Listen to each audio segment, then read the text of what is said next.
I am 303. Hello, friends, and welcome to my channel. Welcome back. If you're a subscriber or if you've seen my videos before, I'm kind of celebrating because I just hit 1,000 subscribers. Yay! So, I wanted to talk about the different types of gold today. Um, that's kind of a misnomer because really there's only one kind of gold, elemental pure gold.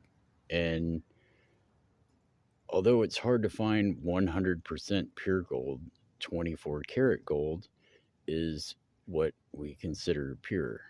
And that means that it usually contains 0.1% or less of other metals. This little 5 gram piece here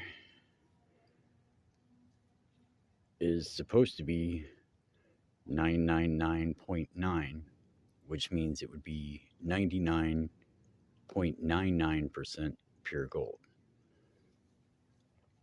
If you're refining gold, that might be the mark that you're looking for is 999.9 or 99.99% pure. And this is what I've been working on for a while here, and I've got up to about 20 grams.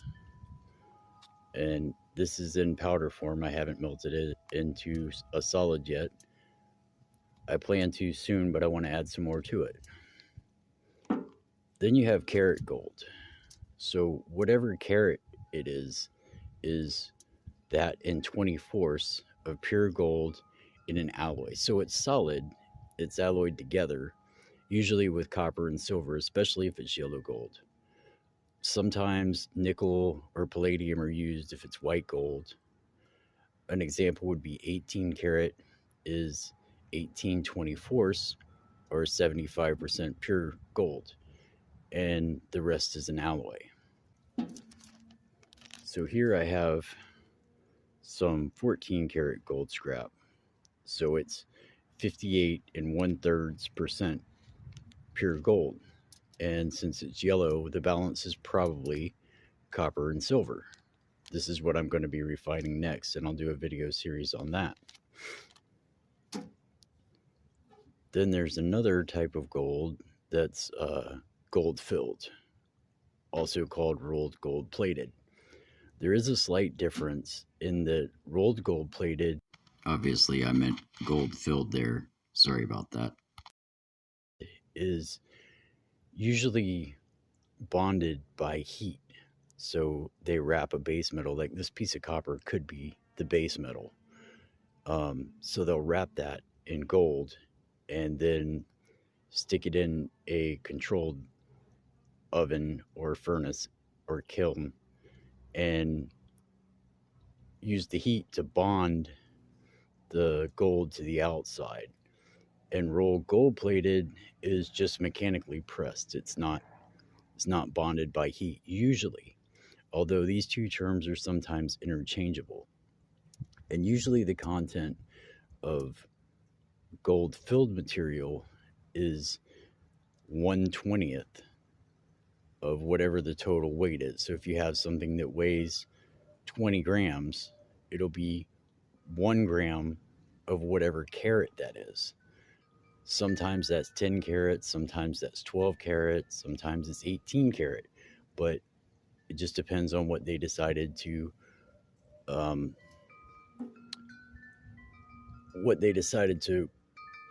fill or what they decided to roll gold. This cufflink here is an example. I don't know if you can see that, but it says right there that it's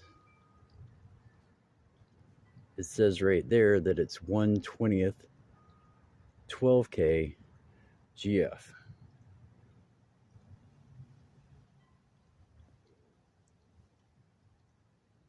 That's probably a horrible picture. And this is a watch band. I don't know if you can see that, but that says 10 KTGF, meaning that it's 10 karat gold filled. There's a close up, so maybe you can see better. I don't have any examples of rolled gold plated stamped, but basically it would say RGP. And a lot of times with RGP stuff, it'll say like 10 karat RGP, but it won't say like 1/20th. Or it also, sometimes you'll get something that's like 1/10. That's really common with like pens. Or you'll get stuff that says like 1/40th. But usually in the United States, if it's considered gold filled, it has to be 1/20th, from what I understand. I might be wrong on that. And then there's also vermeil, which I don't have an example of, but it's similar to gold filled or rolled gold plated, but it's usually sterling silver on the inside. And then if you see something that's stamped HGE, that means that it's heavily gold electroplated. I don't have an example of that either, but usually the percentage is higher than a normal gold plated item. And then you have items like these that are gold plated. They're not marked, but they look to be gold plated. And a lot of times they're considered costume jewelry because they don't have that much of gold content to it. Actually, it's just a light electroplating on the outside. Um, so basically, if something is gold filled, it's kind of like they take the base metal and wrap it in gold like that, and then put some heat on it. Trim this excess off, and then put some heat on it to bind it to it. Or if it's rolled gold, they just mechanically press it down really hard. If it's just regular gold plated, it's kind of like this.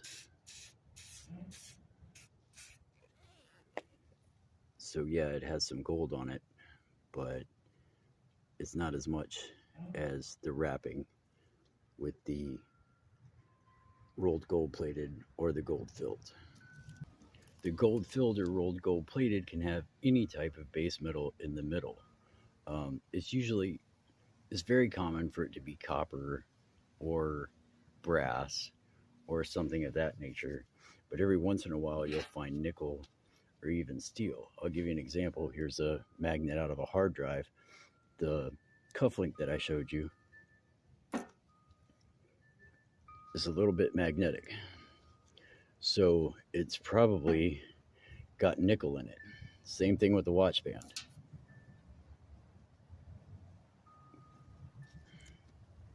This bracelet that I have on here is 1/20th 12K, and it's not magnetic at all. Not even the clasp. A lot of times clasps have metal springs in it, but it's not magnetic at all. So it's probably a brass filling. So on the regular gold plated, you never know what you're going to get on the inside there either. Like you can see this one is scratched, and you can tell by looking at it that it's copper or a copper alloy on the inside. Same thing with this one.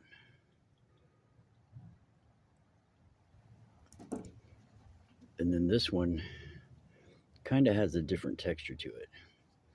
And I suspect that maybe this one has a zinc filling, because that's pretty common with gold plated stuff.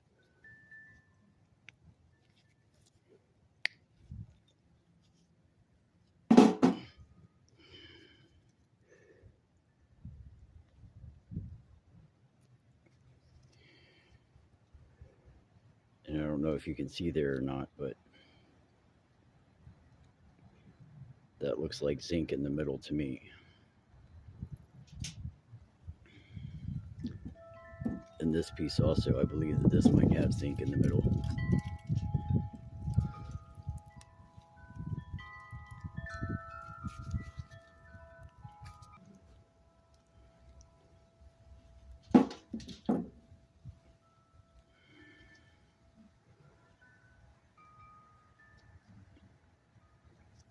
It's really hard to see there, but I can see it here that it's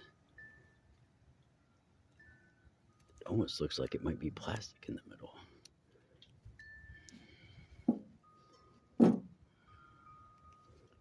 But that's probably zinc because it's gray, metal, shiny. Okay, so a couple last little things I want to talk about before I wrap this up. On here, where you can see it says 999.9, I wanted to mention that oftentimes that's called 4 nines fine, or if it's just 999, it's called 3 nines fine. And the number system is really popular in European countries. So if you see a piece that's marked, say, 333, for example, it's probably British and it's probably 8 karat gold because 24 divided by 8 is 3. So that would be 1/3. So it would be 0.333. And so 3 numbers is out of 1,000. And sometimes 18 karat gold will be represented as 750. So, what's the real point of all this? Well, if you're trying to get to that level of purity and you're taking gold and refining it,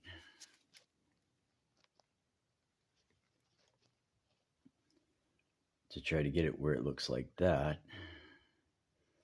then it really helps to know what base metals you're working with. The best way to go is to get like a 14 karat scrap. That way, if it's marked, then you can also test it with an acid kit and have a pretty good general idea that what you've got here is 14 karat gold. The bad thing about buying karat gold is that it's going to be more expensive. A lot of times, people will not sell you at less than spot because they can take it to a dealer and sell it for spot price. So, if you're buying a lot, let's say on eBay, especially a smaller lot, you're going to wind up paying a bit of a premium over spot because they could easily take it to a precious metals dealer and sell it for spot or less easily. Um, so if you're trying to get this, if you're trying to get pure gold, and you could just go this route and just buy it like this already done for you. That's probably the smart way to do it. But this is expensive. And if you're going to do this, I mean, this is the easiest way to do it because although the refining process is complicated, it's easier to do with real karat scrap jewelry than it is to do, um, gold filled material, especially something like this if it's nickel in there, because nickel really complicates things. Nickel's highly acid resistant, and in fact, a lot of times what you might have to do with something that has nickel in it is dissolve it in aqua regia with the gold and then drop the gold out and leave the nickel behind. And you can definitely get stuff like this. And a lot of people will say, gosh, buying gold plated jewelry is really dumb. But yet you see people going crazy over computer scrap. And I got to tell you that doing something like this, it seems to me like it's less complicated than working with, computer fingers or gold plated pens. I mean, if you're looking at the edge of computer fingers on a RAM strip and you're thinking, wow, that looks like, really good gold on there. I bet I could get that off. Well, what about this? This looks like some really pure gold, just like you would see on the RAM fingers. And this should be easier.